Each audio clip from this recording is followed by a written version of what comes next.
राम सखा कुणी दावा हो मज श्याम सखा कुणी दावा काम क्रोध मद मत्सर भारी काम क्रोध मद मत्सर भारी काम क्रोध मद मत्सर भारी काम क्रोध मद मत्सर भारी कैसा भव उतरावा कैसा भव उतरावा मज श्याम सखा कुणी दावा हो मज श्याम सखा कुणी दावा पूर्व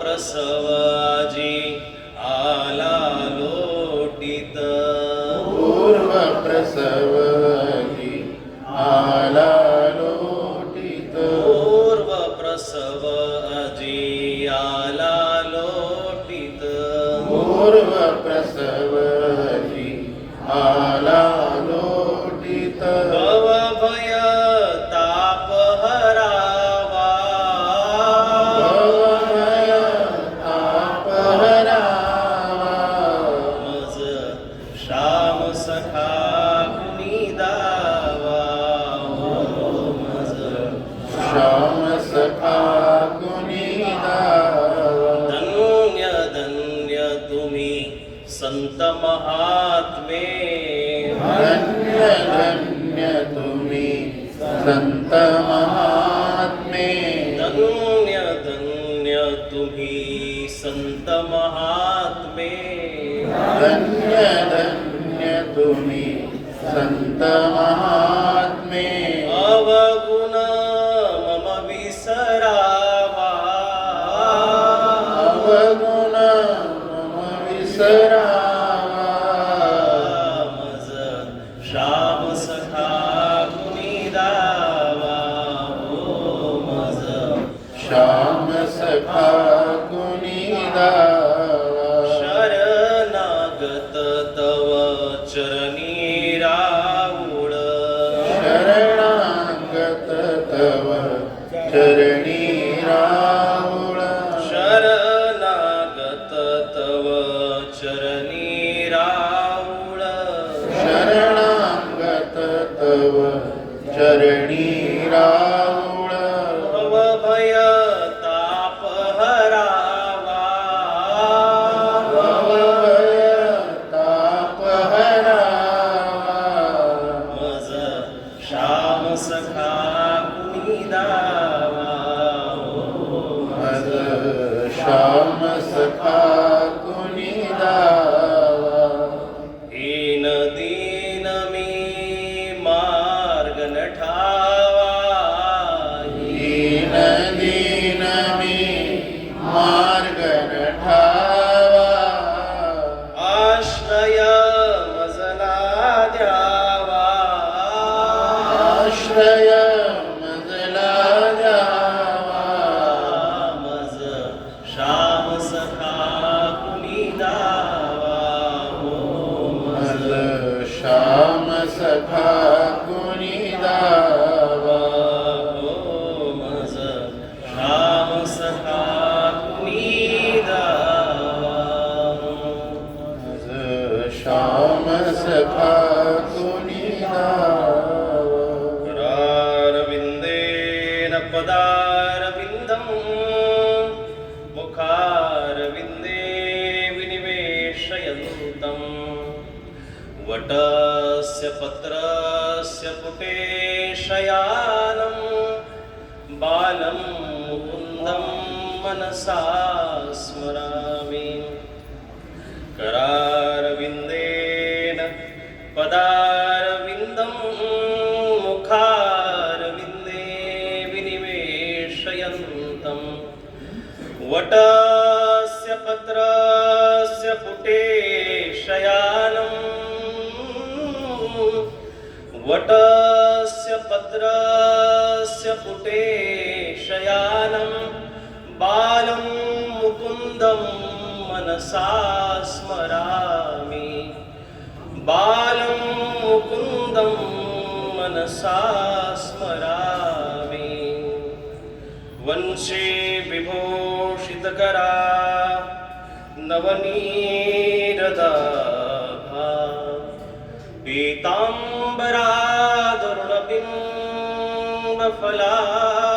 पीताम्बरादरुणबिम्बफलादरोष्टात् पूर्णेन्दुसुन्दरमुखात्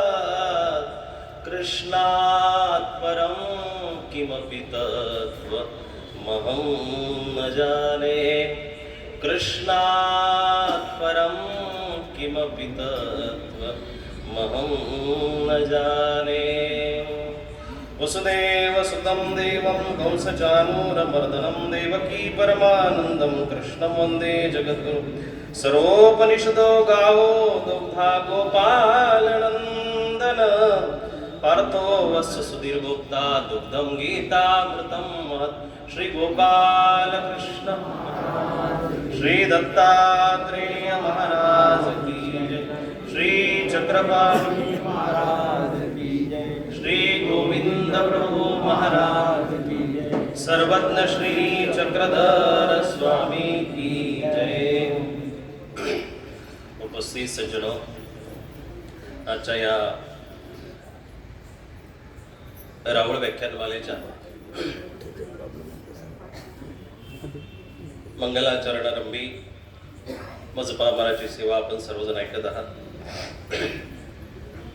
या संपूर्ण कार्यक्रमाचे आजचे अध्यक्ष परमपूजनीय पट्टाधिष्ठित ज्ञानभास्कर साहित्य मार्तंड विद्या वाचस्पती चिंतनशील ब्रह्मविद्या वाचस्पती आणि मार्ग श्रेष्ठत्व वयोश्रेष्ठत्व ज्ञान श्रेष्ठत्व वैराग्य श्रेष्ठत्व या सर्व गुण संपन्नाने त्रिवेणी संगमाचा जो प्रयाग ज्यांच्या ठिकाणी आपल्याला सर्वांगीण रूपाने दिसत आहे असे आदरणीय व हृदयस्थान प्रातस्मरणीय गोटी निवासी बाबाजी नाशिक जिल्हा भूषण महानुभाव अखिल भारतीय महानुभाव परिषदेचे उपाध्यक्ष आणि सुखदानी बाबा इतकाच सर्वांना प्रेमाने सुख देणारे आपल्या वाणीने आपल्या प्रेमाने आपल्या स्पर्शाने सर्वांना सुखी करणारे असे आमचे आदरणीय माझे शुभचिंतक आचार्य प्रवर सुखीना निवासी बाबा ज्या महामेरूतून हिमस्रोतातून ही ज्ञानगंगा चालत आहे ज्यांच्या प्रेरणेने ही ज्ञानगंगा चालती ती ज्ञानवर्दी दत्तवर्दी आणि प्रचंड ज्ञान विद्या विभूषित जी अशी सुवर्णमयी पट्टिका आहे गादी आहे त्या गादीचं भूषण आचार्य प्रवर परमपूजनीय अच्युत गोत्राचार्य बाबाजी ज्यांची जी ज्ञान सरिता आणि त्या ज्ञान सरितेचे जे वाहक आहेत उपस्थित आचार्य प्रवर आदरणीय प्रातस्मरणीय आद्याबाईजी त्यानंतर ही व्याख्यानमाला ज्यांच्या अथक प्रयत्नातून या ठिकाणी साकारते ज्यांचं मोलाचं मार्गदर्शन यासाठी असतं असे आदरणीय पूजनीय माझे शुभचिंतक आचार्य प्रवर शास्त्रीजी तसेच परमपूज्य परमादरणीय पट्टाधिष्ठित आदरणीय श्री दत्तराज दादाजी सुकेणेकर परमपूज्य परमादरणीय गोपीराज शास्त्रीजी सुकेणेकर परमपूजनीय आदरणीय अर्जुनराज अप्पा सुकेणेकर परमपूज्य परमादरणीय नवे बाबा परमपूज्य परमादरणीय स्नेही नादराज बाबाजी बिडकर परमपूज्य परमादरणीय अक्षय दादाजी मोहन दादाजी परमपूज्य परमादरणीय रामचंद्र बाबा अर्जुनराज दादा उपस्थित आया बहिणी तपस्विनी आमचे जे उभय सिंधू साधणारे सेतू साधणारे जे वासनिक श्रावक आहेत ते परमपूज्य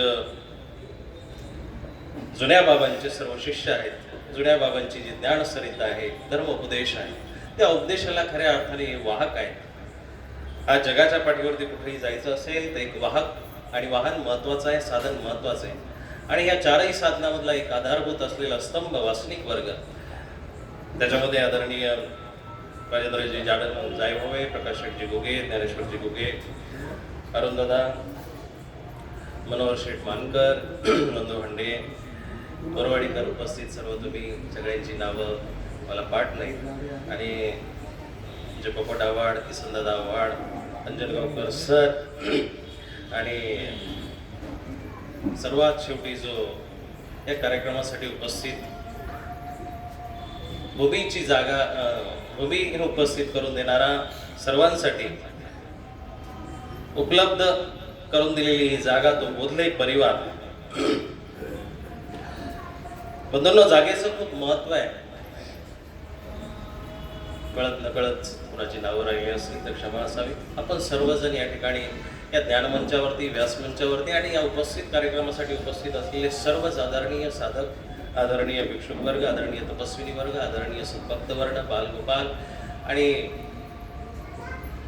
सर्व श्रावक वृंद, आमची कलावती आई सिंधरून ऐकण्यासाठी आलेले आहेत.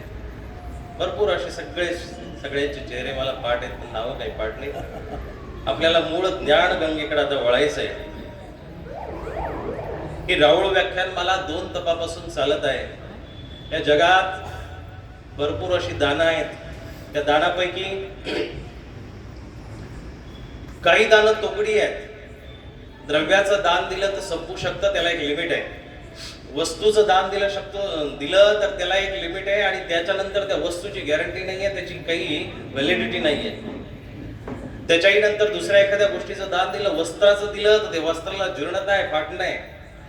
म्हणून ग्रंथांनी सर्वश्रेष्ठ असं अन्नदान सांगितलेलं आहे.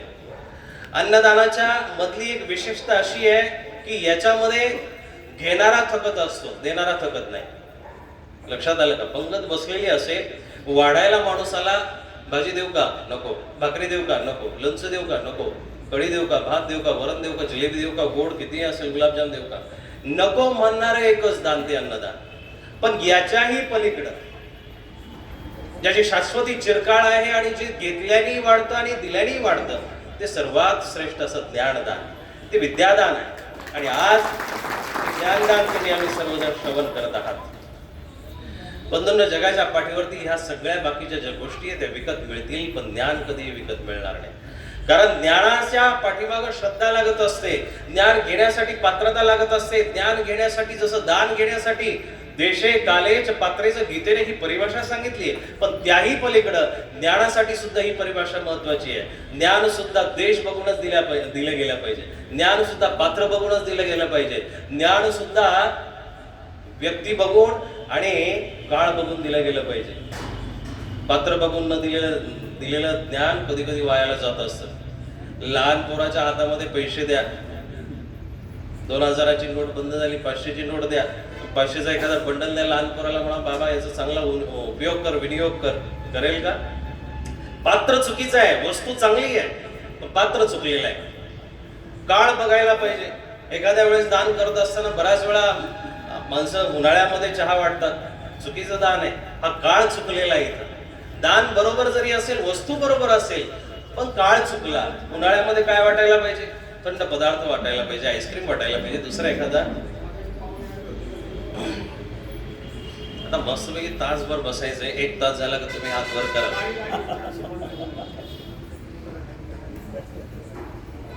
मला पाठीमागून जोपर्यंत आवाज येत नाही तोपर्यंत मी थांबणार नाही. तुम्ही जोपर्यंत गाडी 455 नंबर अर्जंट काढायचे. बाय.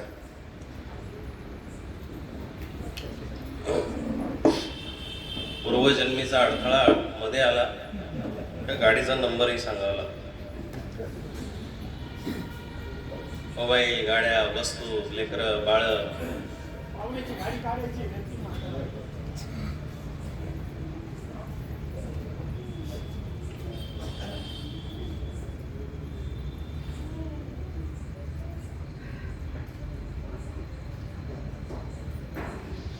दानामध्ये या सर्व गोष्टी महत्वाच्या आहेत. मला तुम्हाला सांगायचं काय, हा शेवटपर्यंत विषय जाणार आहे. आणि आजचा विषय तसा माझा थोडासा बौद्धिक विषय आहे. मी मोकळं बोलणार होतो, परंतु बाबा म्हटले काहीतरी विषय पाहिजे आणि मला हा विषय 3 दिवसांनी परत रिपीट करायचा आहे. चिंतनीच्या व्यासपीठावरती पहिल्या सत्रात गुंफत असताना हाच विषय बाबांनी डोंगरावरती चढायला लावले आणि ते पण बिन पायाच्या माणसाला. त्याच्यामुळे त्याची तयारी करून मी करतच होतो, परंतु आदरणीय शास्त्रींचा फोन आला त्यावेळेस ते म्हटले की इथंही तो विषय चालू शकतो. मग इथं थोडासा मी हलका फुलका विषय घेईन, तुम्हाला नक्कीच घरी घेऊन जाता येईल असा प्रसाद मी तुमच्यापर्यंत पोहोचवण्याचा प्रयत्न करतोय. अन्नदानामधली विशेषता मी तुम्हाला सांगत होतो. तुमचं लवकरात लवकर दर्शन झालं. आताच 15 दिवसापूर्वी 11 तारखेला आपण भेटलो होतो, 15-20 दिवसापूर्वी बरीचशी मंडळी भेटली होती. गीतेचं महत्व सांगत असताना गीतेचा एक एक श्लोक, एक एक शब्द, एक एक वाक्य हे इतकं पूरक आहे. फक्त त्याच्या ऐकण्याची आपली पात्रता वाढली, आपण त्याला व्यवस्थित ऐकण्यासाठी जर पवित्र झालो तर ते तुमच्या इतकं हृदयामध्ये घुसेल ना की त्याच्याशिवाय जगाच्या पाठीवरचं कुठलंच ज्ञान तुम्हाला ऐकायची गरज वाटणार नाही. फक्त त्याला आपल्याला अर्जुन व्हावं लागेल. आपला रोम रोम जागा झाला पाहिजे. आपल्या रोम रमामधून, केसामधून, जागेमधून, सगळ्या 90 द्वारांमधून आपल्याला कान फुटले पाहिजे. तेव्हा ते शास्त्र आपल्याला समजणार आहे, तेव्हा ते आपल्या कुठेतरी हृदयामध्ये येईल. पण बऱ्याच वेळा होतं काय, धड इथं असतं आणि धडाचा जो राजा आहे मन, तो मन तिकडं काहीतरी गुंफत असतं. भले मन सुद्धा इथं आलेलं असेल पण त्या मनाच्या माळा दुसरीकडे चालत असतात. मला फिरे काटकी, कष्टाची माळा हातामध्ये फिरत असते. मनवा फिरे चहुमाई, मन इकडं तिकडं फिरत असताना येतो सिमरन नाही. कबीर म्हणतात, विषय थोडासा इकडं तिकडे जाईल. मला तुम्हाला आज तारेमध्ये एका रस्त्याने एक विषय समजून सांगायचा, तो विषय नीट लक्षात घ्यायचा आहे. एक आपली ऐकण्याची पात्रता वाढवा. मी मागच्या वेळेस बोललो होतो की ऐकण्याची जोपर्यंत आपली पात्रता वाढत नाही तोपर्यंत आपल्याला कुठलंही भाषण, कुठलंही व्याख्यान थोडंसं जरा जड वाटणार आहे, ते ओझं वाटेल. एक माणूस बसमधून चालला होता, त्याने डोक्यावरती ओझं घेतलं आणि ओझं घेतल्यानंतर बसमध्ये बसलेला आहे. लोक म्हटले, येडायस रे, बस कशासाठी, वरती शेल्फ कशासाठी, त्या शेल्फमध्ये सामान ठेव, बॅग ठेव आणि मस्तपैकी बस ना निवांत बस. तो म्हणतो, तुम्ही सामान कुठे ठेवलेलं आहे? तो म्हणतो, आम्ही काही शेल्फमध्ये ठेवलेले आहे, काहींनी आपल्या जवळ ठेवलेले, काहींनी मांडीवरती ठेवलेले. तो म्हणतो, हेच तर तुम्हाला कळालेलं नाहीये. मला कळालेलं आहे म्हणून मी ते सामानावरती बसलेलं आहे. तुम्हाला जर कळालं असतं तर तुम्ही सगळे बसलेले असते. सगळं समोरचे एवढे काही ज्ञानी नव्हते. ते म्हटले, असं कसं काय? ते म्हटले, अरे सामानाच्या वरतीच बसायचं असतं, सामान घेऊन कधीच बसायचं नसतं. लक्षात आलं का? प्रपंच कधीच सोबत घेऊन चालायचं नसतं. त्या प्रपंचाच्या वरती उपभोगिता वाणी, उपभोगिता बुद्धी ठेवून आपल्याला चालता आलं पाहिजे. उपभोगाची साधना आहे ना दादा ती. एक दोन माणसं या जगामध्ये, फक्त 2च माणसं आहे. एक लक्ष्मीपती आणि एक लक्ष्मीचा दास आहे. तुम्ही कुठल्या कॅटेगरीमध्ये आहात हे लक्षात घ्या. सकाळची भाकर जेवढी जाते तेवढीच संध्याकाळची जात असते. याच्या व्यतिरिक्त माणसाला काही लागत नाही. तो चौकामध्ये बसलेला भिकारी बघा, 3 दगडाची चूल आहे आणि त्या चुलीवरती तवा ठेवलेला आहे. त्याच तव्यावरती भाजी तयार होते, त्याच तव्यावरती भाकर तयार होते, त्याच तव्यावरती सकाळची भाजी गरम केल्या जाते. तरी सुखाने रात्रीचा घोरतो ना 1:30-2 वाजता, तरी घोरतोय. आमचं लविश लाईफ सगळी व्यवस्थित आहे. सगळीकडून आम्हाला एसी लावलेलं असतील, त्याचं टेम्परेचर सेट केलेलं असेल. खाली डनलपची 3-4 12-13 इंचाची गादी आहे. वरून काय घेतात ते कम्फर्टर आहेत, काय काय व्यवस्थित वेगवेगळ्या प्रकारच्या वस्तू आहेत, सगळं आहे. पण झोप नावाची वस्तू आपल्या जीवनामधून हरवून गेली. ही कशापायी माहिती का? संसाराचं बोझं तुम्ही तुमच्या मांडीवरती घेतलेलं आहे. त्या संसारावरती तुम्ही बसण्याचा कधी प्रयत्न केला नाही. त्या संसाराला घेऊन तुम्ही जगण्याचा प्रयत्न करताय. मग तुम्ही लक्ष्मीचे दास आहात. आणि जो व्यक्ती दास झाला त्याला ती लक्ष्मी कधीच सुख लागू देत नाही, कधीच सुख लागू देत नाही. दानाची परिभाषा मला तुम्हाला समजायची आहे. ते ज्ञानदान, विद्यादान, अन्नदान हे दोन्ही व्यक्ती बघून दिलं जातं आणि ते बघितलं पाहिजे. जो गुरु असतो तो जसा एखाद्या वर्गामध्ये विद्यार्थ्यांना 100 विद्यार्थ्यांना शिक्षक ज्ञान देतो, 100 विद्यार्थ्यांना सारखंच देतो, पण घेणाऱ्याची बुद्धी वेगवेगळ्या प्रकारची असते. पण 90 पास होतात, 10 नापास होतात. 90 पैकी 90 मधले 10-20-35% वरती पास होणार आहे, 10-20-50% वरती, 10-20-90 पर्यंत जाणार आहेत. सगळेच काही तिथपर्यंत जात नाही. घेण्याची आपली बुद्धी कशी आहे.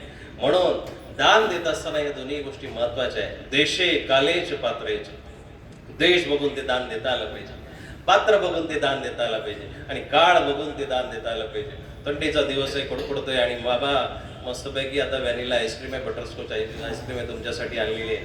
बाबा शुगरची गोळी सोबत घेतायत आणि हे घ्या बिस्किट, हे घ्या जिलेबी, हे घ्या लाडू. दान चुकताय. हृदय तरुणी विषम, अजीर्णे भोजनम विषम. म्हाताऱ्या माणसाला तरुणी दान देण्यामध्ये काही अर्थ आहे का? भुकेला आहे, अजीर्ण झालेले, गोळी खाली ऍसिडिटीची, त्याला म्हणतो जेव्हा आज तुम्ही माझ्या हातचं जेवलंच पाहिजे. तसं मूर्खाला सुद्धा ज्ञान विष आहे, त्याच्यासाठी ग्रंथ विष आहे, त्याच्यासाठी उपदेश विष आहे. आणि मग एक वाक्य तुमच्या लक्षात घेण्यासारखं आहे, ते लक्षात ठेवा की जोपर्यंत उपदेशी व्यक्तीला उपदेश घेण्याचा उद्देश लक्षात नाही आला तोपर्यंत तो उपदेश नाही, तोपर्यंत तो व्यक्ती उपदेशी म्हटल्या जाणार नाही. फळे गुंकिले सोनारे इकडून तिकडे गेले, काय होणार आहे? काहीच होणार नाही, त्यातून सत्य काहीच होणार नाही.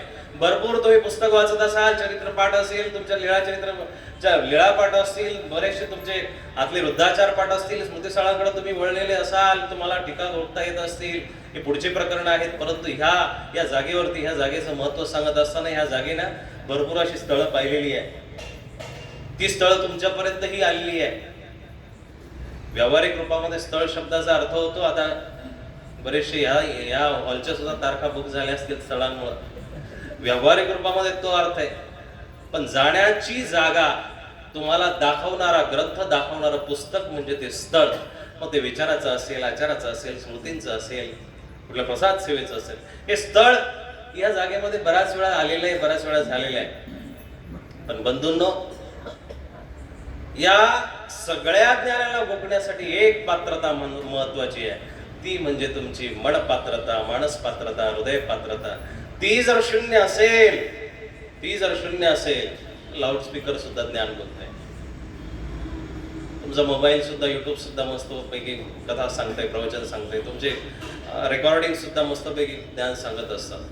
पण हृदयाची पात्रता जोपर्यंत वाढलेली नाही आहे तोपर्यंत मग इथं ते शब्द जो आहे पात्र, तुम्ही पात्र असाल तर ते ज्ञान घ्या. आणि ते पात्र होण्यासाठी तुम्हाला तुमच्या गुरुजवळ जावं लागेल.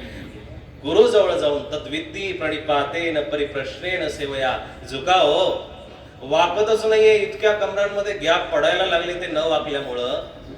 आणि मग डॉक्टरांची घरं भरवायची. एक खूप सुंदर डॉक्टर त्या दिवशी बोलले की तुम्ही जर पथ्य पाळत नसाल, बाहेरचं खात असाल, हॉटेलांमध्ये जात असाल, तर काहीही करत नाही, तुम्ही तुमच्या शरीरावरती अत्याचार करा, हे तुमचं मालकीच आहे. परंतु तुम्ही आमच्या गाड्यांची बिलं भरत आहात, आमच्या बंगल्यांची लोन भरत आहात. तुम्ही चुकीचं वागले का तुमच्यावरती भरपूर असे प्राणी जगणार आहेत.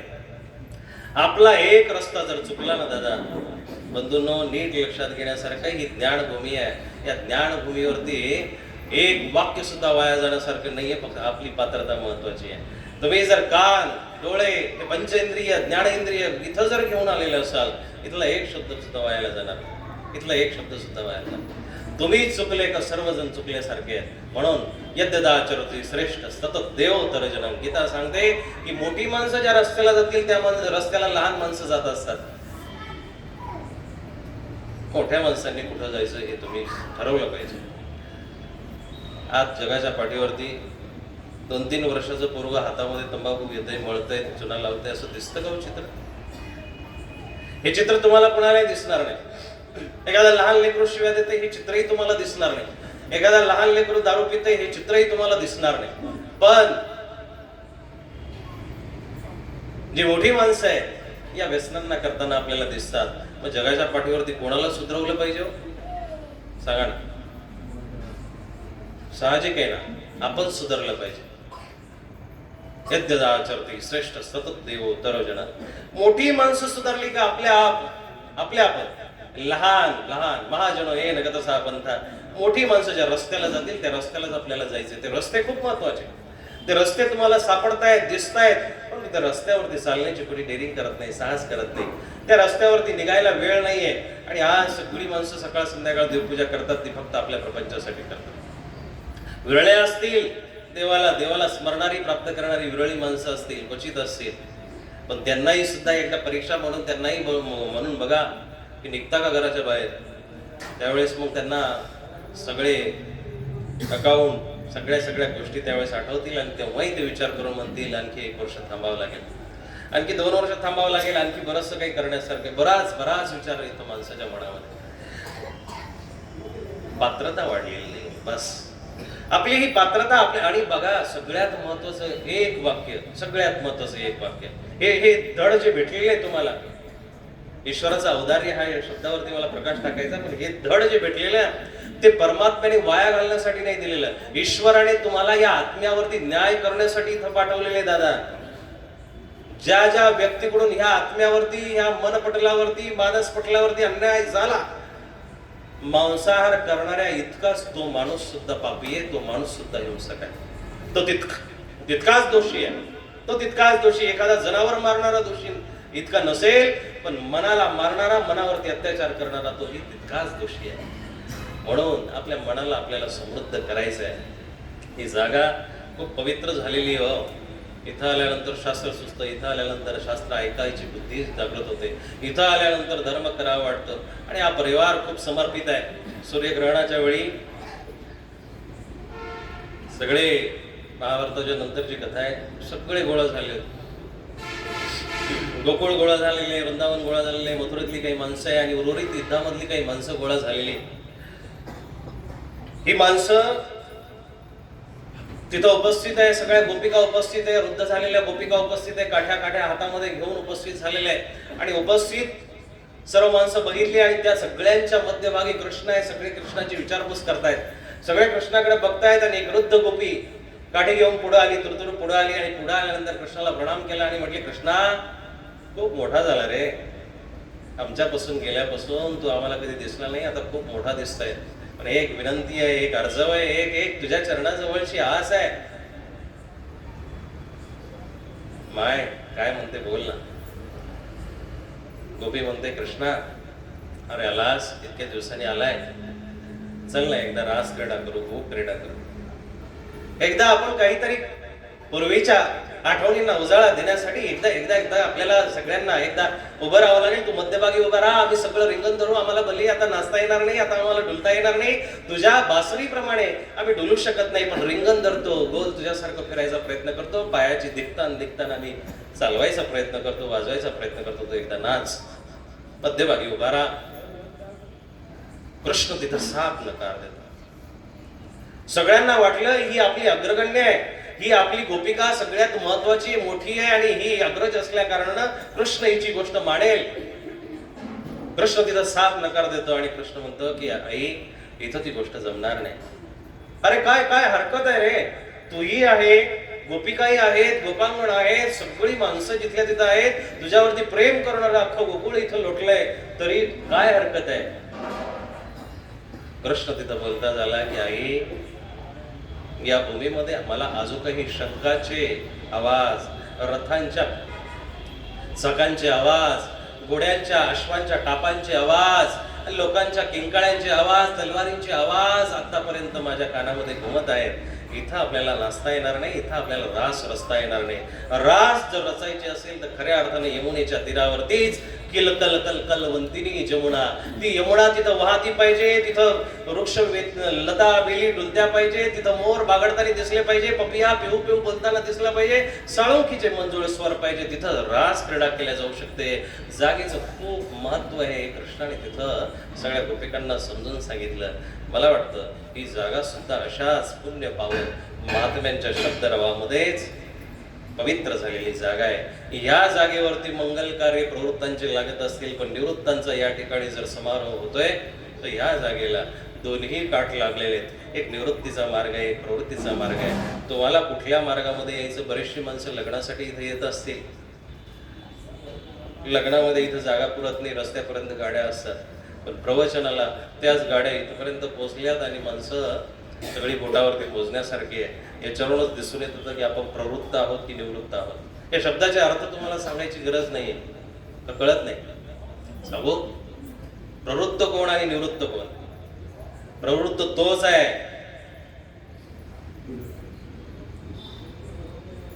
की जो घरी थांबतो, पण निवृत्त तोच आहे की जो घरून संदेश पाठवतो. तो संदेश असा आहे की जे चुलीची खीर खाल्ली ती चुलीची राख खाल. हे प्रवृत्त आणि निवृत्त चरित्रामध्ये वाचलेलं तुम्हाला सापडते. हे प्रवृत्त आणि निवृत्त तुम्ही आतापर्यंत चरित्रामध्ये वाचले असतील, ऐकले असतील. ते प्रवृत्त निवृत्त आपल्या हृदयामध्ये पण उतरणं गरजेचं आहे आणि ह्या भूमीवरून नक्कीच तुम्हाला तो संदेश सापडणार आहे. तुझे औदार्य जाणो स्वतंत्र, देताना मनसी पात्रा पात्र, कैवल्य ही ऐसे पवित्र वैरियाही दिदले. माऊली ज्ञानेश्वर. तुझ्या उदारपणाच्या कथा शब्द ग्रंथ संपले लिहिता, न देखे जीवाची पात्रता बलते आई देतो. मानसशास्त्र हे दोन्हीकडचं आहे. परमेश्वराचं उदारपण कसं आहे हे तुम्हाला सांगायचं आहे. विषयाला स्मरूनच तो विषय आहे. आपल्याकडून बराच वेळा चुका होती आहे. या आत्म्यावरती आपल्याला न्याय करता येत नाहीये. 5 गोष्टी नीट ऐकून घ्या आणि 5 गोष्टी घरी येऊन जा. आपल्यावरती 5 प्रकारचे ऋण आहेत. दादा, कर्ज घेऊन जन्माला आलेलो आहे, असं मोकळं जन्माला आलेलं नाही आहे आपण. फक्त सकाळ संध्याकाळ काय बनवायचं, कधी बनवायचं, कसं बनवायचं, कुठला मसाला टाकायचा याच्यासाठी जन्माला आलेलं नाही आहे. कुठल्या पार्लरला जायचं, कुठल्या पद्धतीच्या साड्या घालायच्या, कुठल्या पद्धतीची ज्वेलरी घालायची आणि कशा पद्धतीनं फंक्शनला नटायचं फटायचं हे अनंत जन्मापासून आपल्याला साधलेलं आहे भरपूर वेळा.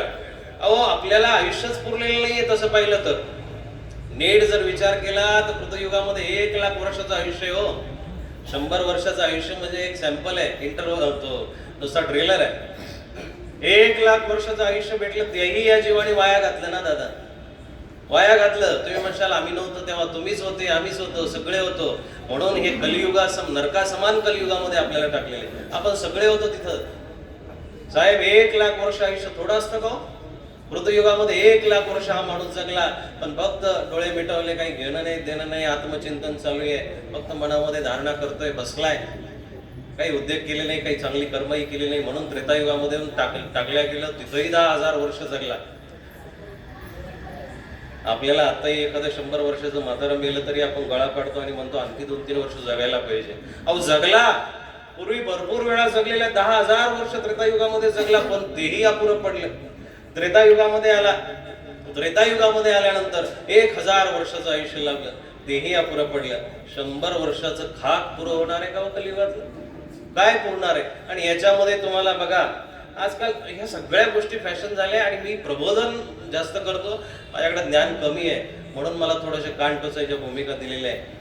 मी टोचतही असतो. बऱ्याच वेळा लोक म्हणतात जास्त स्पष्ट बोलत जाऊ नका, एखाद्या वेळेस अंगावरती येईल. अंगावरती काय यायचो? पहिलंच तुम्हाला म्हटले, तुम्ही मायबाप आहात. आईनं बोलावं, बापाने बोलावं, पोराने ऐकावं. पण मला एक गोष्ट महत्वाची जी तुम्हाला सांगायची आहे ती अशी आहे, आपल्याला आपल्या जीवनाचा हेतू कळावा. बस. या 100 वर्षामध्ये आपल्याला सगळ्या ऍक्टिंग करायच्या असतील तर ते ऍक्टिंगच राहणार आहेत. आपल्याला 100 वर्षामध्ये तीर्थही करायचे आहेत. आपल्याला 100 वर्षाचं काय हो, 25 वर्षाचं 30 वर्षाचं आयुष्य झालं तर पोराच्या कमरेमध्ये गॅप येतो, कंबर दुखायला सुरुवात होते, हातपाय लटपट करायला लागतात, D3 ची कमी आहे, B12 ची कमी आहे, काय काय कॅल्शियमची कमी, काय काय कमी निघायला लागल्या शरीरामध्ये. आणि 2022-20 पासून तर भरपूर कमी निघायला लागल्या माणसामध्ये. आणि मग त्याच्यानंतरही त्या माणसाला बायांना बरंचसं काय करायचंय, आम्हाला 1650 तीर्थ काय करायचे, आम्हाला पंक्ती काय घालायचे, तीर्थ काय करायचे, त्याच्यानंतर आम्हाला पोथ्या ऐकायच्या आहे, आम्हाला मथुरा द्वारकाला फिरायला जायचंय, बद्रिकाश्रमला जायचंय, त्याही पलीकडे आम्हाला 55 वर्षाच्या काठावरती संन्यासही घ्यायचा आहे, काहींना म्हातार वयामध्ये बेडवरती बसल्यावरती घ्यायचा आहे, काहींना घरदीक्षा घ्यायची आहे. बरेच उपक्रम आपल्याला राबवायचे, पण या 100 वर्षामध्ये राबणार नाहीये. देव म्हणतात, मिळीये जन्म दिले, मोळीये जन्म दिले. बऱ्याच वेळा जन्म देत बसलेला आहे आपण. काही माणसांचे तर खूप भारी संकल्प आहे. घरीच ऐकतो दादा, हे जेवढं पण बोलणार आहे अतिशक्ती काहीच नाहीये. मी कमीत कमी 5-6 राज्यांमध्ये फिरतो, प्रबोधनाचं काम करत असताना तिथं अनुभव येतात. लोक कशा कृत्यात सांगतील, बाबा लोकांच्या एक पाऊल पुढचं उत्तर त्यांच्याकडे आहे. ते उत्तर असं की एका व्यक्तीला म्हटलं की बाबा संन्यास घेतला पाहिजे. काय हरकत आहे संन्यास घ्यायला, आता तुमचं सगळं संपलंय, पोरं सेटल आहे. त्या माऊलीना बाई होती, तिनं उत्तर दिलं, खूप सुंदर उत्तर दिलं. ते ओवीबद्ध आहे की बाल बच्चे पैसा मेरा परमेश्वर, पती मेरा गुरु. काय? पैसा मेरा परमेश्वर आहे. पैशाने मला शिकवलं की कसं राहायला पाहिजे, स्टेटस कसं जपलं पाहिजे, 4 लोकांमध्ये कसं गेलं पाहिजे, कुठली गाडी घेतली पाहिजे, कुठलं अपग्रेडेड व्हर्जन फोन हातामध्ये धरला पाहिजे, कुठलं काय घेतलं पाहिजे, पैशाने मला शिकवलं. पैसा मेरा परमेश्वर, पती मेरा गुरु. बाल बच्चे साधू संत किसकी सेवा करू? मी बाल गोपाला लहानपणापासून माझ्या लेकराचं नाव कृष्णा कृष्ण कन्हैया कन्हैया ठेवले. लहानपणापासून गोपाल माझ्या घरामध्ये. बाय कशाला मला कुणाची सेवा करायची? शेना माझी बांधून वाडे, नांदती शेण किडे. ही गती आहे जीवाची. हा, शेणामध्ये तो शेणामधला किडा कधी बघितला? तुम्ही शहरी माणसं आहात, गावाकडे जा, ते गाई पोह टाकते. पोह समजतं का? तो पोह टाकते. पोह टाकल्यानंतर 2 दिवस जर त्या मालकीनं, गाईच्या मालकीनं किंवा मालकाने जर तो पोह उचलला नाही तर त्याच्यामध्ये किडे येतात. मोठे मोठे किडे असतात आणि ते किडे शेणामध्ये घुसतात आणि तिथं घर करतात. स्वामी म्हणतात, थैहान तू कैसे सार आहे, दयाचे सार सुद्धा अमेत त्याचे. त्याच्यामधून काहीही चांगलं निघणार नाहीये, कधीही चांगलं निघणार नाहीये. म्हणून उदार असा परमात्मा मला तुम्हाला सांगायचा आहे. या जगामध्ये आपल्यावरती 5 प्रकारचे ऋण आहेत. एक भगवंताचं आपल्यावरती ऋण आहे, दुसरं संतांचं आपल्यावरती ऋण आहे, तिसरं आपल्या आई वडिलांचं आपल्यावरती ऋण आहे, चौथं आपल्या ग्रंथांचं ऋण आहे आणि 5वं आपल्या देशाचं ऋण आहे. भगवंत, संत, ग्रंथ, चौथं मातापिता आणि 5वे देश, 5वा देश. या 5 प्रकारचे ऋण आहे आणि हे 5 प्रकारचे ऋण जोपर्यंत तुमच्यावरून निघत नाही. रामचंद्र प्रभू सुद्धा ज्यावेळेस वनवासामधून युद्ध जिंकलं, रावणाला हरवल्यानंतर बाहेर पडतात. बाहेर पडल्यानंतर बसलेले ध्यानमग्न आहे. ध्यानमग्न अवस्थेमध्ये लक्ष्मण पाठीमागून येतो. पाठीमागून आला. उदके रामाच्या ऐकायला आल्यानंतर रामाला उचललं, गळा भेट केली. रामा जिंकलो आपण सगळं काही, आणि सगळं काही जिंकल्यानंतर तू आता रडतोय, काय कारण? काही व्यथा? रावण तुझा कोणी जवळचा होता, रडायचं काय कारण? वाल्मिकी रामायणाचा श्लोक आहे. अपि स्वर्णमयी लंका नवे लक्ष्मण रोचते, जननी जन्मभूमिष्ठ सर्गादपि करियसी. रामा, लक्ष्मणा, अरे किती सोन्याची असेल, सुंदर असेल, वैभवशाली असेल, रावणासारखा राजा, महाप्रतापी राजा तिचा मालक असेल, पण अपि स्वर्णमयी लंका नवे लक्ष्मण रोचते. मला ती आवडत नाही, मला ती भासत नाही, माझ्या मनाला आल्हाद देत नाही. पण काय? जननी जन्मभूमिष्ठ सर्गादपि करियसी. माझी आई मला आठवते, माझी जन्मभूमी मला आठवते, मला अयोध्येला परतलं पाहिजे. हे एका देवत्वाचे उद्गार आहेत, दिव्य माणसाचे उद्गार आहेत, उत्तम पुरुषाचे उद्गार आहेत. ते देशाचं आणि आईचं ऋण आहे. पण त्याही पलीकडे भगवंताने आपल्याला जे जन्म दिला ना, त्याचं ऋण आपलं फेडलं पाहिजे. ते ऋण खूप महत्वाचं आहे. पहिलं भगवंताने आपल्याला जन्म दिला, ही सगळ्यात मोठी त्याची दया आहे. अहेतुकी कृपा याला म्हणतात. शास्त्रामध्ये हेतू काहीच नाहीये, त्याचा काहीच हेतू नाही, फक्त तुमचा उद्धार व्हावा. बरं का दादा? माया तेरे 3 नाम. शेठ, वारंवार सांगावं वाटतं. तुम्ही मोठे माणसं बघितल्यानंतर सगळे माननीय आहात, माझ्या हृदयस्थ आहात, तुमचं प्रेम मला खूप भेटतंय. माया तेरे 3 नाम, परशा परशु परसरा. जोपर्यंत काहीच नसतं तोपर्यंत म्हणतो, इकडे परशा. काहीच नसतं ना बिचाऱ्याकडे, काय त्याच्याकडं? बोलवलं त्याला आदर द्यायचा तेव्हा त्याच्याकडे काही नाहीये. मग म्हणते, परशा इकडे. परशा येतो. परशाने थोडेफार उद्योग केले, देशांतर केलं, बैलावरती गेला, पुढे व्यापार करायला लागला, मसाले विकले, काय विकले, मग तो परशु झाला. मग घरी आल्यानंतर, परशु केव्हा आला रे? कपडे बिपडे कडक असतात, सगळं असतात, त्याच्यामुळे लोक काय म्हणतात, परशु कधी आला, बरं आहे का? पण त्याच्याही पलीकडे आता त्यांनी गावामध्ये मस्त शोरूम टाकलं, दुकान टाकलं, 2-4 पतसंस्था उघडल्या, काही दुकानं उघडली असतील, घरं उघडली असतील. परशुराम, बरे आहात ना तुम्ही? माया तेरे 3 नाम.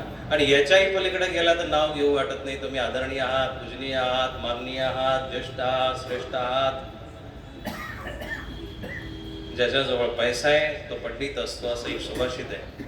तुम्ही मूळचेच पंडित आहात म्हणून पैसेवाले आहात, याच्यावरती टाळ्या वाजवल्या पाहिजे. मूळचेच तुम्ही विद्वान आहात म्हणून माणभाव संप्रदाय सहजासहजी कुणाला सापडत नाही, तो तुम्हाला सापडला. म्हणजे हाही एक अधिकार तुमचा अशा पद्धतीने चालू आला, आणि तोही अधिकार धनाचा, संचयाचा, राजेपणाचा, तोही अधिकार दोन्ही सोबत आले. बऱ्याच वेळा होतं काय की देण्याची इच्छा आहे पण गरीब आहे. बऱ्याच वेळा देतो तेच. याच्या शब्दाच्या विरुद्ध संस्कृत साहित्यामध्ये ब्रह्मसूत्रामध्ये एक शब्द आलेला आहे. औदार्य शब्दाच्या विरुद्ध शब्द आहे कदर्य. कदर्य म्हणजे कंजूस. देण्याची इच्छा आहे पण जवळ काहीच नाहीये.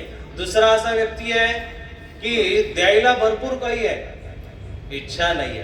आणि तिसरा असा आहे की द्यायची इच्छाही आहे, देण्यासाठी आहे, पण पात्र सापडत नाही.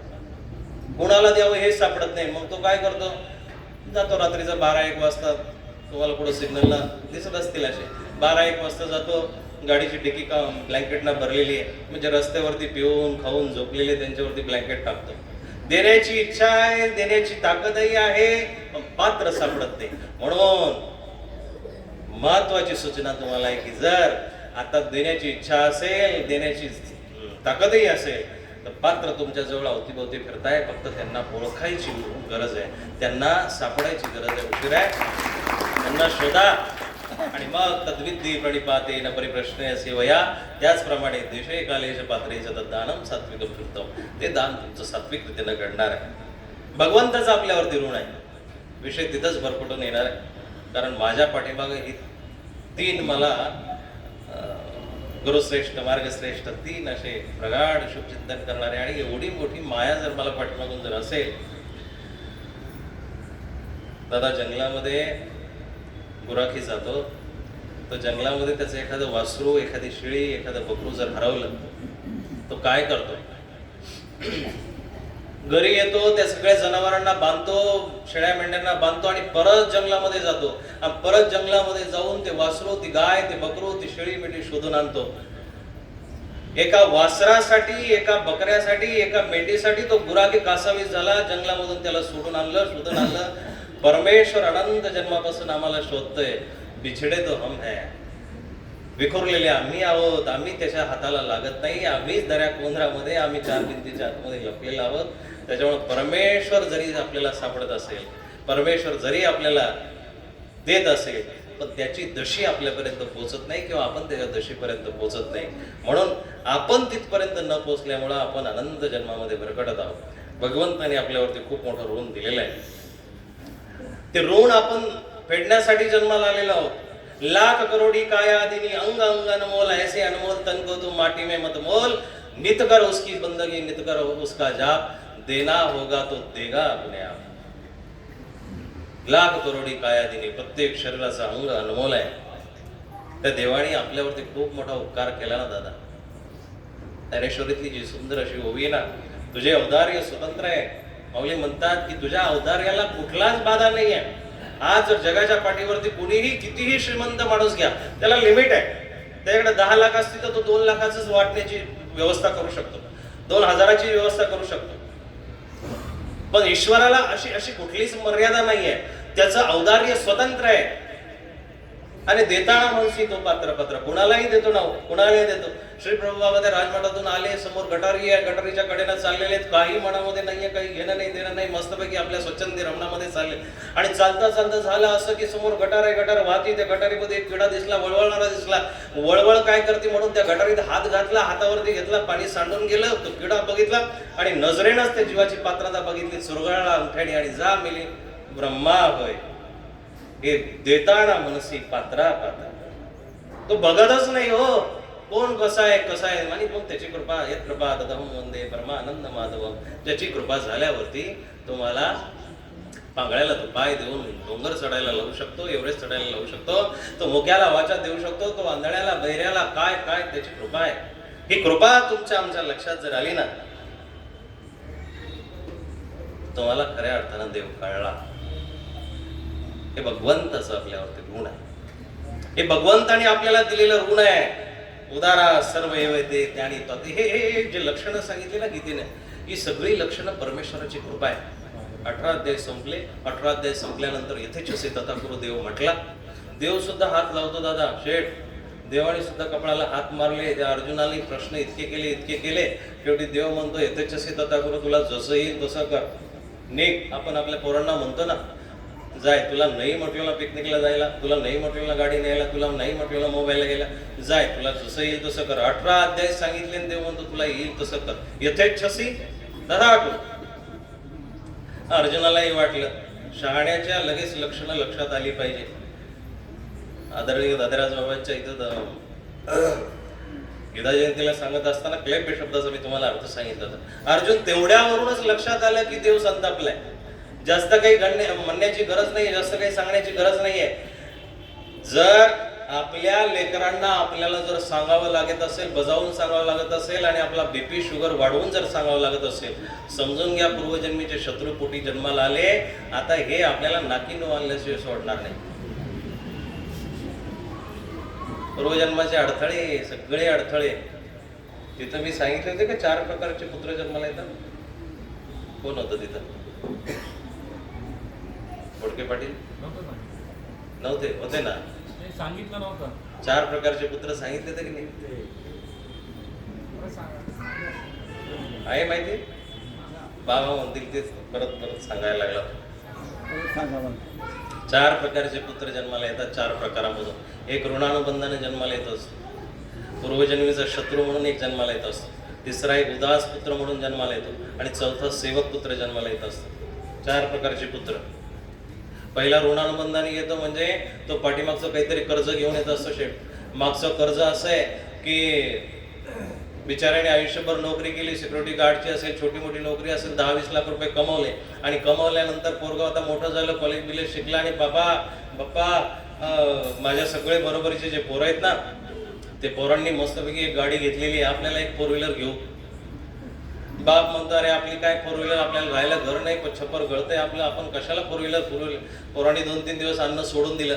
अन्न सोडून दिल्यानंतर आई मग शेवटी वशिलेबाज वकील असते घरामध्ये एक, ती वकील गेली त्याच्याकडे. आहो तुम्ही आयुष्यभर काबाड कष्ट केले, आयुष्यभर सायकलीवरती नोकरीला गेले, काय करायचे त्या पैशाला, सोबत थोडं न्यायचं, द्या पोराचा हट्ट एखादी 10-15 लाखाची घेऊन. शेवटी त्या बापाने घेऊन दिली, आनंदही व्यक्त केला. एक फोटो मधल्या काळात मी बघितला होता. एका पोराने ती 2-3 लाखाची मोटरसायकल घेतली, त्याच्या पुढं त्याची ती चावी घेताना तो फोटो आहे. समोर आई उभी, एकीकडून तो उभा आहे, एकीकडे त्या गाडीचा त्या शोरूमचा मालक उभा आहे, त्याच्या पाठीमागे बाप उभा आहे. बापाच्या चेहऱ्यावरती 3-13 वाजलेले होते, 12 वाजले होते, कारण त्याचा खिसा बिचाराचा रिकामा झाला होता. आयुष्यभराची केलेली कमाई एका मिनिटामध्ये तुमच्या हट्टापायी त्यांनी दिली. मग 10 लाखाची 15 लाखाची गाडी घेतली साहेब. घेतल्यानंतर पोरगा म्हटला की आता पहिला आई वडिलांचं म्हणणं की देवाला जाऊ, देवबिव केला आणि देव केल्यानंतर मग 4-5 महिन्यांनी म्हणा 2-3 महिन्यांनी पोराने हट्ट केला की मला माझ्या मित्रांचा खूप आग्रह आहे की तुझी नवीन गाडी कुठंतरी किल्ल्यावरती आपण फिरायला जाऊ. गेल्यावरतीच्या तिकडच्या बऱ्याचशा घटना घडलेल्या आहेत तुमच्या बऱ्याचशा कुटुंबात किंवा इकडे तिकडे असतीलच. गेले आणि रिटर्न येता येता ऍक्सिडेंट झाला. तो ऍक्सिडेंट असा झाला की पुढची गाडीही पूर्णपणे डॅमेज झाली आणि हेही अर्धे डॅमेज होऊन घरी आले. ॲम्ब्युलन्स आणली, 1 महिना दवाखान्याने ठेवले, घरी आले. हे पूर्वजन्मीचे ऋणानुबंध. पूर्वजन्मीचे ऋणानुबंध म्हणून तो पोरगा जन्माला आला. दुसरा पोरगा जन्माला येतो पूर्व शत्रू म्हणून. त्याचा एक छोटासा मार्मिक दृष्टांत. एका बाईला 12 वर्षांनी पोरग झालं. 12 वर्षांनी पोरग झाल्यानंतर 12 वर्ष 90 जप्पे केले होते.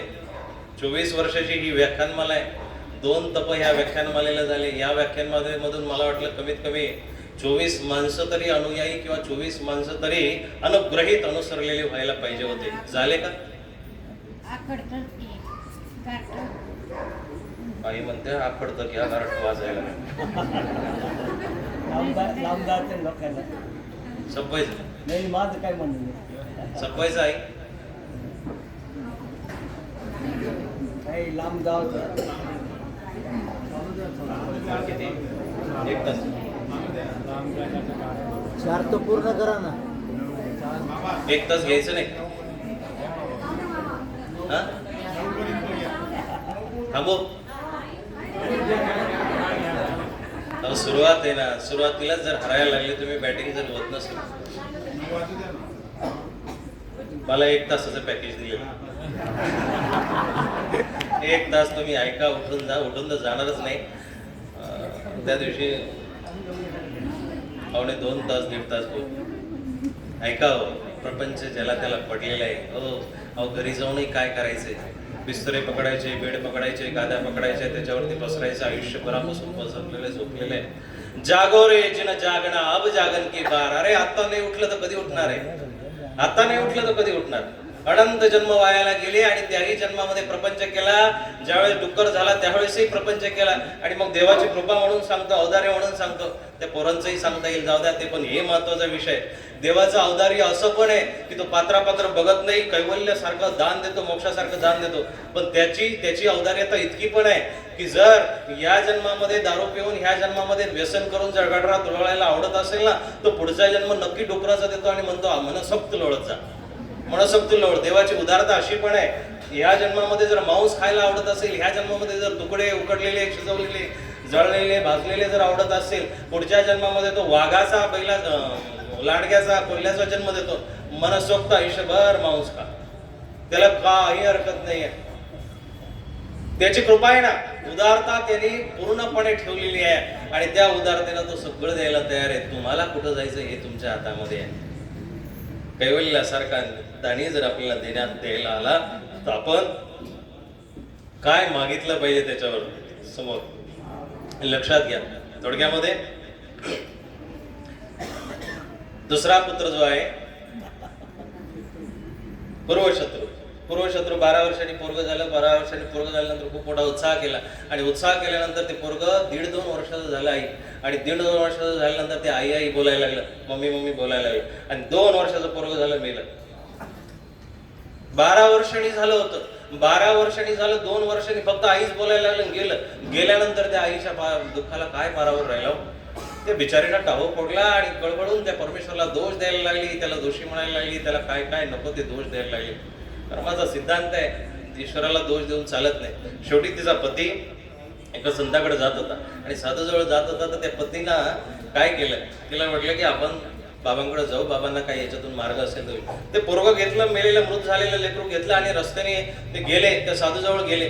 साधूजवळ गेल्यानंतर त्यांच्या समोर ठेवलं, बाबांना विनंती केली की बाबा 12 वर्षांनी झालं हो आणि आत्ताशी आई म्हणायला लागलं होतं, मग काय करू. ती माऊली म्हटली की एकदा तरी याला आई म्हणायला लावा, एकदा तरी याला डोळे उघडून आई म्हणायला लावा, मी धन्य होईल, माझं जीवन धन्य झाल्यासारखं होईल. साधूंना दया आली, कारण संत उदार उदार. हे संतांचं ऋण म्हणून ते 5 प्रकारचे ऋण ते राहून जातील. कमीत कमी 3 तास पाहिजे.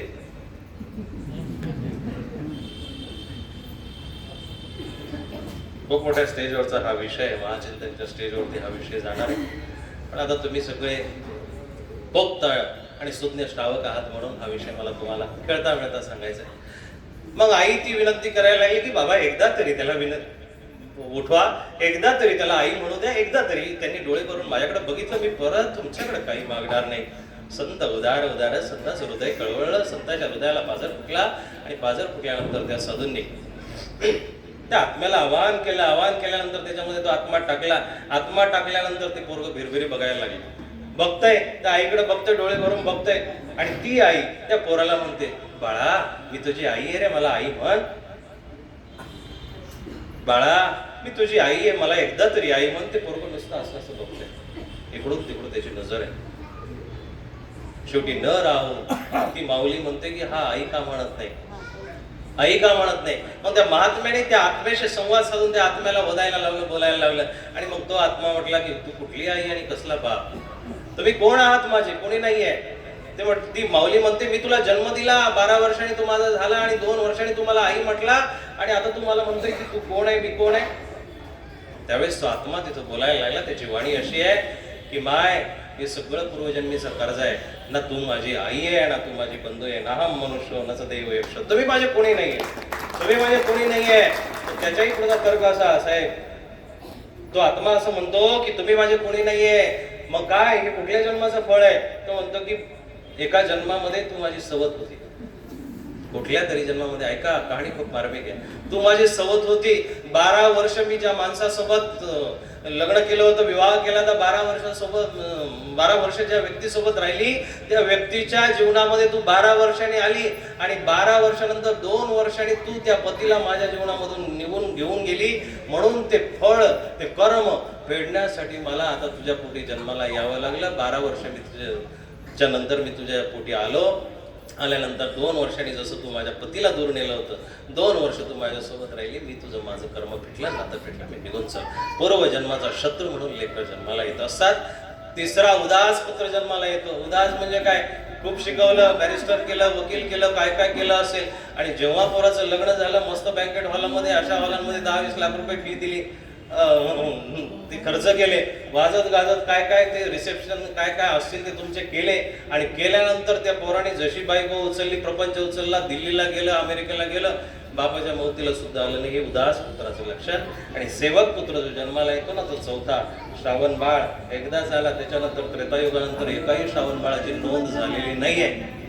जे म्हणतात ना आमचे असे करणार नाही, त्यांनी विशेष करून ऐका. सगळेच कोणी दिवा पाजळत ठेवायचा आणि कोणी नाही ठेवायचा हे कर्माच्या अधीने साहेब, असो तो विषय. आपल्याला ईश्वराच्या जवळ जायचंय. तुम मेरे जीवन के धन हो और प्राणाधार. तुम मेरे जीवन के धन हो. हृदय मेल्ट झालं पाहिजे. मेल्ट म्हणजे डेअरी मिल्क. चॉकलेट जसं उष्णता लागल्यानंतर पिघळतं ना, ईश्वराची वाणी, ईश्वराचा शब्द, ईश्वराचं गुणानुमोदन, ईश्वराचं संकीर्तन, नाम संकीर्तन कानावरती पडल्यानंतर ज्याचं हृदय पिघळत नाही ना, पगळत नाहीये, तो ह्या जन्मामध्ये सुद्धा मनुष्य रूपामध्ये दगडच आहे, पाषाणच आहे. तुम मेरे जीवन के धन हो और प्राणाधार. जिंदगी की नाव मैंने सौंप दी प्रभु आपको. जिंदगी की नाव मैंने सौंप दी प्रभु आपको. अब बचाओ या डुबाओ, अब बचाओ या डुबाओ, मेरे खेवनहार हो. तुम मेरे जीवन के धन हो और प्राणाधार. ईश्वराला प्राणाचा आधार जर मानले ना, तर जगाच्या पाठीवरचा जगन्नियता, माता, दाता, पितामह, गतिर्वर्ता, प्रभू साक्षी, जगत स्रोत सगळ्यांचा भरण पोषण करता, तो तुमच्या घरी येऊन तुमची चाकरी सुद्धा करू शकतो. एवढी त्याच्या हृदयाची पवित्रता आहे, एवढा तो हृदयाने कोमल आहे, एवढा तो हृदयाने पवित्र आहे. तो तुमच्या समोर तुमच्या घरामध्ये येऊन स्वतःचे अंतःकरण पगळून तुमची सेवा केल्याशिवाय तुम्हाला जगामधून भवसागरातून पार केल्याशिवाय राहणार नाही. ईश्वर जगाचा, जसा ईश्वर उदार आहे, तो जगाचा आधार आहे, आणि तोच जगामध्ये सर्वश्रेष्ठ दातार आहे. उत्तरंग असा, उदार शब्दावरती जरी बोलायचं असेल, उत्तरंग असा आहे की ती उदारता आपल्यामध्ये नाही. बस ती उदारता किंवा ते दारिद्र्य 5 पटीनं सांगून मी माझ्या विषयाला विराम देईन. ती उदारता आपल्यामध्ये नाहीये. परमेश्वराजवळ दयाळुता आहे. दया, मया, कृपा, करुणा, औदार्य, सौंदर्य, लावण्य, सौभाग्य, सुबकता, सगळ्या चांगल्या गोष्टी परमेश्वराच्या ठिकाणी. सौभाग्य शब्दाचा अर्थ असा होता आहे, सौभाग्यवती बसलेल्या आहे सगळ्या. भग म्हणजे ऐश्वर्य, भग म्हणजे संपत्ती, भग म्हणजे श्रीमंती, भग म्हणजे संपन्नता. येडं असेल, बेवडं असेल, दारुडं असेल, खाणारं असेल, पिणारं असेल, तरी आमच्या ह्यांच्यासारखे कोणीच नाही, याचा अर्थ सौभाग्य. बरोबर आहे की नाही? मावल्या म्हणतात, बिचारा तो घरी लडखडत येत असेल, तो भलेही तिला बिचारा शिव्या सोडून काही बोलत नसेल, शिव्या प्रत्येक शब्दाला शिव्या देत असेल, पण घरी माऊली कुठं फोन करते किंवा एखाद्याला सांगत असताना ती बरोबर सांगते, आमच्या यांच्यासारखं कुणीही नाही. यांच्यासारखे 7 जन्मामध्ये तुम्ही बांधत असतात, पण कर्मानुबंधीनी मनुष्य लगे कोणीही कोणाचा पती नाही आहे, कोणीही कोणाची पत्नी नाही आहे. आणि मग जर कोणी कोणाचं असेल तर ते म्हणजे एकमेव तो भगवान गोपाल कृष्ण सगळ्यांचा जगतपती आहे, सगळ्यांचा मालक आहे, सगळ्यांचा पिता आहे. आणि बघा, एवढा मोठा परमात्मा तोही जगाच्या पाठीवरती ज्यावेळेस येतो ना, तोही जगाच्या पाठीवरती आल्यानंतर तुमचे बारके हे सगळे नश्वर रूप स्वीकारतो. आई होतो, बाप होतो, कोणाचा काय होतो. तुम्हाला संसारामध्ये राहून सुद्धा संन्यासी होता आलं पाहिजे. संन्यासी आणि संसाराची एक छोटीशी परिभाषा. संसारी लवकर गैरसमज तयार करतात, उत्पन्न करतात, आणि संन्यासी लवकर समज पैदा करत असतात. गैरसमज ज्याचा मिटला, ज्याचा गैरसमज मिटला, जिसकी धारणा गलत है वो गधा, गलत धारणा जिसकी है वो गधा है, ज्याची चांगली धारणा आहे तो खऱ्या अर्थानं संन्यासी आहे. ती ईश्वराची दयाळुता, ती ईश्वराची मयाळुता आणि औदार्य, उदारता, दोन शब्द जे ब्रह्मसूत्रामध्ये आलेले की औदार्य म्हणजे उदारता, औदार्य, संपन्नता, देण्याची भावना, दातृत्वाची भावना. त्याला द्यावंच वाटतं ना, द्यावंच वाटतं. पहिल्या विड्याला काय ठेवलं? लग्न होऊ दे, झालं. लग्न झालं, एप्रिलमध्ये चांगला मुहूर्त निघाला, मुहूर्त झाल्यानंतर लग्न झालं. दुसरा विडा ठेवला, 2 वर्ष झाले, 3 वर्ष झाले, लेकरू होऊ दे, झालं. तिसरा विडा ठेवला की आता 4 चाकी आली पाहिजे, तिसऱ्या विड्यामध्ये झालं. चौथा विडा ठेवला की आता पोराला चांगल्या स्कूलला ऍडमिशन होऊ दे. IT ला ऍडमिशन झालं, IIT ला, धनबादला पण गेला. आमचे एक शिष्य आहे, त्यांच्या आई हसू राहिले. तो विडाही सक्सेस झाला. 5वा विडा, आता पोरग डिग्री घेऊन आलं पण आता नोकरी नाही, मग नोकरी लागू दे, तोही विडा सक्सेस झाला. 6वा विडा ठेवला की आता नोकरी लागली पण छोकरी नाहीये चांगली मिळावी त्याच्या पॅशनची किंवा त्याच्या करिअरची, तोही विडा सक्सेस झाला. 7वा विडा ठेवला की आता त्यांनाही एखादं चांगलं होऊ दे. मला आजी होण्याचं स्वप्न आहे, त्याच्याशिवाय तुला आराम भेटणार नाही, त्याच्याशिवाय तू स्वर्गाला नरकाला मोक्षाला जाणार नाही. काय काय स्वप्न आहे माणसाचे.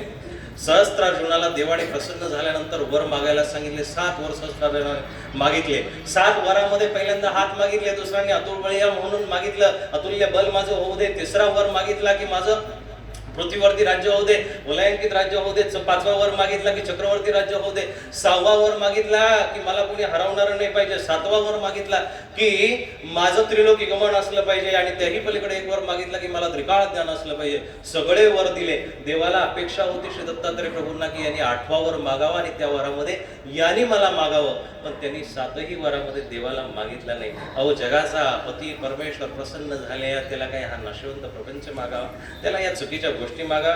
अरे ईश्वराचा तुम्ही खूप मोठा अपमान करत आहात, आपण अपमान करतोय की त्या देवाजवळ गेल्यानंतर काय मागितलं पाहिजे. मग ही दरिद्रता आपण देवाकडून नासवली पाहिजे. देवाकडून आपण त्याची दयाळुता, मयाळुता, संसार करणारी काही माणसं असतील त्यांना संदेश पाठवा की ज्या व्यक्तीमध्ये, बघा, ज्या व्यक्तीमध्ये हृदयामध्ये करुणा नाहीये, कारुण्य नाहीये, तो या जगामध्ये दगड आहे, पत्थर दिलाय. एक हिंदीचं खूप सुंदर वाक्य आहे, जो तरुण कभी हंसा नहीं वो मूर्ख है, जो तरुण कभी, जो जवान कभी हंसा नहीं वो मूर्ख है, और जो बुढ़ा, चुकलं माझं वाक्य बरं का, ते 2-3 उठायला लागले, त्यांच्यावरून मला वाटलं की आता संपवलं. वाक्य असं आहे की जो जवान कभी रोया नहीं वो मूर्ख है, और जो बुढ़ा कभी हंसा नहीं वो पागल है. उलट होतं या जगामध्ये. तरुण हसतात, हसत हसत आयुष्य वायाला घालतात आणि म्हातारी माणसं रडत राहतात. पण असं व्हायला पाहिजे या जगामध्ये, तेव्हाच ही जग स्वर्ग झाल्याशिवाय राहणार नाही की तरुण रडले पाहिजे आणि म्हातारी माणसं हसली पाहिजे. तरुण रडले पाहिजे, तरुणाचं हृदय कोमल झालं पाहिजे, त्यांचं हृदयामध्ये करुणा उत्पन्न झाली पाहिजे. आणि ज्या हृदयामध्ये करुणा आहे त्याच हृदयामधून सत्य बाहेर पडतं, तेच हृदय सत्य शोधायसाठी निघत असतं आणि तेच हृदय उत्तिष्ठ जागृत प्राप्य वरांनी वदत वरच्या बोधापर्यंत पोहोचत असतं. ती दयाळुता आपल्यामध्ये नाही आहे, ती मयाळुता आपल्यामध्ये नाही आहे. ईश्वर आणि आपण त्यांनी दिलेलं आहे आपल्याला सगळं, त्याच्या वराने प्राप्त झालेले, पण आपण त्याचं काही घेतलेलं नाहीये. मग 5 प्रकारची दरिद्रता आपल्यामध्ये आहे. ती दरिद्रता म्हणजे पहिली वाणी दरिद्रता, वाणीची दरिद्रता आहे. वाणी कशी असली पाहिजे? गीता सांगते की स्थिरा, स्निग्धा, हद्या, स्थिर असली पाहिजे. आज जे वाक्य बोलला तेच उद्या बोल, परवा जे बोलला तेच बोल. नाही तर माणसांच्या क्षणाक्षणाला स्टेटमेंट बदलत असतात, क्षणाक्षणाला वाक्य बदलतात. ही वाणी दारिद्र्य साहेब. दुसरं दृष्टी दारिद्र्य, दुसरं दृष्टीचं दारिद्र्य माणसाला प्राप्त झालेलं आहे. बघायचं असतं पण चांगलं बघवत नाही. चांगलं बघ दिलेला देवाने चांगली दृष्टी दिलेली, मस्तपैकी बघावं, सुंदरता बघावी, चांगलं बघावं. बघायचं असेल तरी वक्र बघतो. घरामध्ये आता लग्न झालेलं आहे, बायको आहे, मंडळी आहे, व्यवस्थित आहे, कशाला वक्र दृष्टी फिरली पाहिजे बाहेर? हे दृष्टी दारिद्र्य, दृष्टीचं दारिद्र्य माणसं घेऊन फिरतात. हे दृष्टीदारी दारिद्र्य काही कामाचं नाही. एक वाणीचं दारिद्र्य, वाणीनं माणसाची मनं आजकाल इतकी दुखावले जात आहे, इतकी दुखावले जात आहे. एखाद्या शस्त्राचा घाव एखाद्या वेळेस सहन होईल, पण वाणीचा घाव सहजासहजी सहन केला जात नाही. ऐसी वाणी बोलिये मन का आपा नको यावरून घोषित. अशी वाणी तयार करणं बोलावं लागतोच आहे, तर मग सुंदर बोलायला काय हरकत आहे? त्याचा जर अंश असेल, ममय अंश, आपण त्याच्या अंशाला प्राप्त होणारे असेल किंवा त्याचाही आपण अंश असेल, तर त्याच्या अंशाचं वागणं कसं असलं पाहिजे? एखादा साधू असेल, गुरु असेल, ज्ञानी असेल, पंडित असेल आणि त्याच्याच शिष्याने त्याच्याच पोरांनी चोऱ्या कराव्यात, खोटं बोलावं चालेल का? नाही चालणार ना. तो जो अंश आहे, गंगेचं पाणी थेंबात असेल काय, बाटलीत असेल काय, लिटरमध्ये असेल काय, आणि डोहामध्ये असेल काय, वाहत असेल काय, ते पवित्रच असलं पाहिजे. म्हणून पहिलं जे दारिद्र्य आहे ते वाणीचं दारिद्र्य. दुसरं जे दारिद्र्य आहे ते दृष्टीचं दारिद्र्य. तिसरं जे दारिद्र्य आहे चिंतनाचं दारिद्र्य. कोणाविषयी चांगलं बोलत नाही आपण, कोणाविषयी सांग, हे चिंतन दारिद्र्य आहे. काय हरकत आहे? तुमचा कोणी बांधायला लागतो का? तिथं कुठं तरी उभा असेल, तिथं कुठंतरी काहीतरी करत असेल. आता नुकतेच इलेक्शन येऊन गेले, हा यायला पाहिजे, तो नाही यायला पाहिजे, आपला कोणी लागतही नाही तरी आपण त्याच्यावरती कमेंटमेंट देतोच. हे चिंतन दारिद्र्य आहे की तो तिथला आलाच पाहिजे, तो तिथला पडलाच पाहिजे, हा नक्कीच गेला पाहिजे, हा नक्कीच उभा राहायला पाहिजे. हे चिंतनाचं दारिद्र्य. चिंतन करत असताना आपण मनातून एखाद्या विषयी जर अशुभ चिंतन करत असेल, हे चिंतनाचं दारिद्र्य. मनाचं नॅरो माइंडचं हे संकेत आहे. त्याचं मन संकुचित असल्या कारणानं तो कोणाविषयी चांगलं बोलू शकत नाही. पाचवं जे दारिद्र्य आहे ते मोहाचं दारिद्र्य आहे. मोहाचं दारिद्र्य म्हणजे की विनाकारणाचं दुसऱ्याचं चांगलं झालंच नाही पाहिजे. हा मोह प्रत्येकाच्या ठिकाणी असतो, तो मोहाचं दारिद्र्य. हे मोह दारिद्र्य मंदिरामध्ये गेल्यानंतर सुद्धा माणसाला चलबिचल करत असत. संपवत मोहाचं दारिद्र्य. ठीक, संपवत. मोहाचं दारिद्र्य म्हणजे काय? की विनाकारणाचं मंदिरात गेल्यानंतर चपलेवरती लक्ष, हे मोह दारिद्र्य. मोहाचं दारिद्र्य म्हणजे काय? की तिथं गेल्यानंतर देवाजवळ काय ठेवलेले, काही काही माणसं विशेषावर डोकं ठेवतात, आजूबाजूला नजर भिरकवतात की हा प्रसाद मला नक्की पाहिजे. हे मोह दारिद्र्य. आम्ही हे हेरलेले, आम्ही आमच्या मनाचं सांगत नाही. हे मोह दारिद्र्य. आणि बरेचसे माणसं प्रसाद घ्या म्हटल्यानंतर बाबा हाच द्या असे म्हणतात ना, हे मोह दारिद्र्य. ही 5 प्रकारची दरिद्रता आपली संपली पाहिजे. सर्व गुण संपन्न ईश्वरापासून या गोष्टी आपण घ्या. भक्त, जसा भगवंत, त्याच्यानंतर संत, त्याच्यानंतर भक्त आणि त्याच्यानंतर विभक्त. 3 माणसं एका लाईनीमध्ये चाललेत किंवा आहेत. पण विभक्त जो असतो ना, तो संसारामध्ये घुटमळल्याशिवाय राहत नाही. तो या संसारामध्येच राहणार आहे आणि या संसारामध्येच थांबणार आहे. तो या संसारामध्ये जर थांबला तर त्याचा कुठल्याही जन्मामध्ये उद्धार होऊ शकत नाही.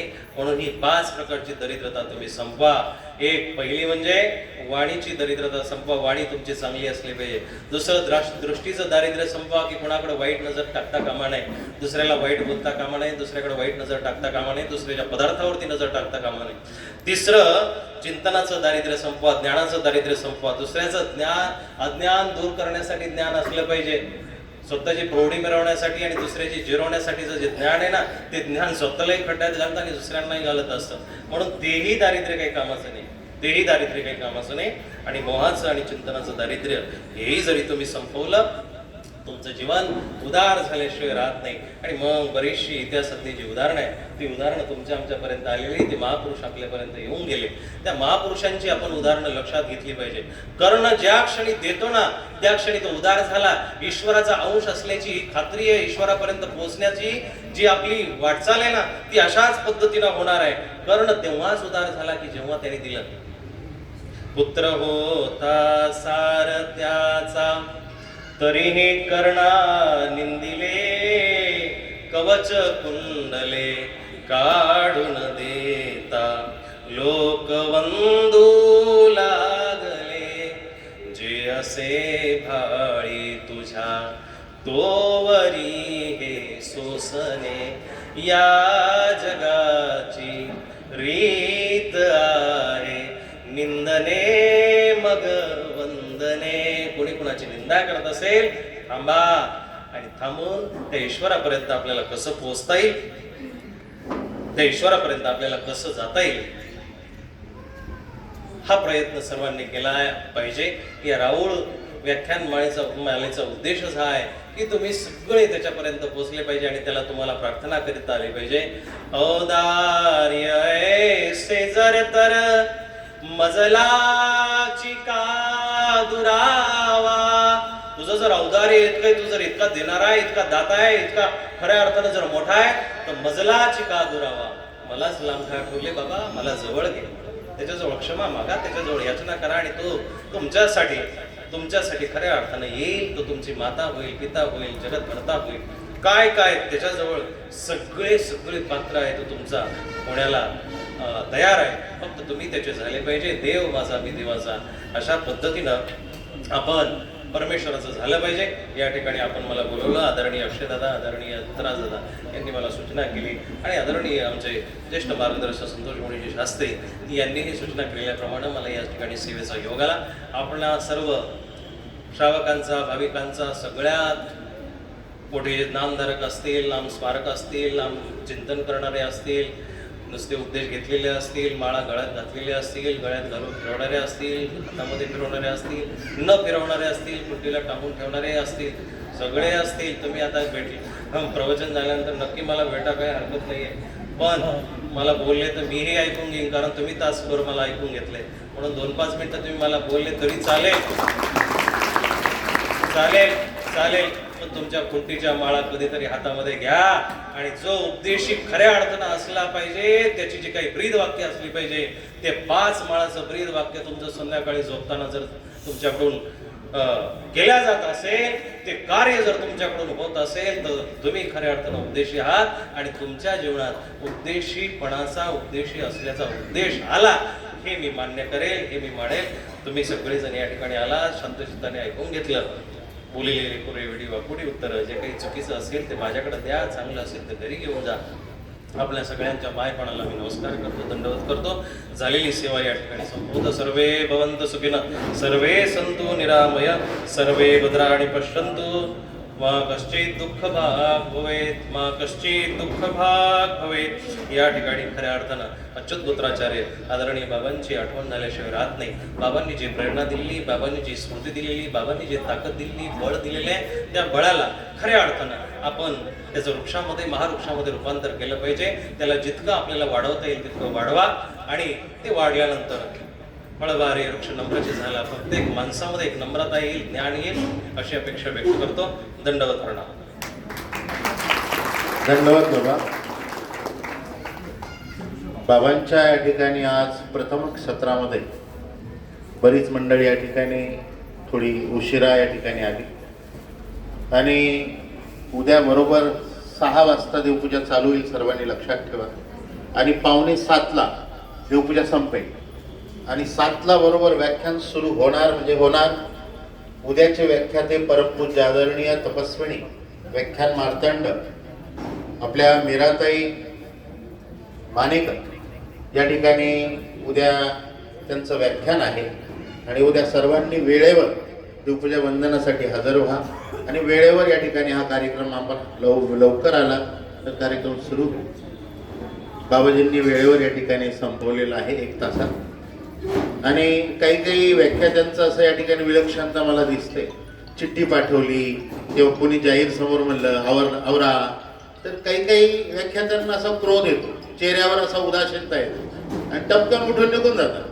परंतु बाबांच्या व्याख्यानामध्ये आणि बाबांच्या व्यक्तिमत्वामध्ये कोणीही प्रकारचा चेहरा. घोटीचे बाबाजींना मी विनंती आहे की आपण या ठिकाणी आपले अध्यक्ष विचार आपण या ठिकाणी प्रारंभ करावे. धन्यवाद.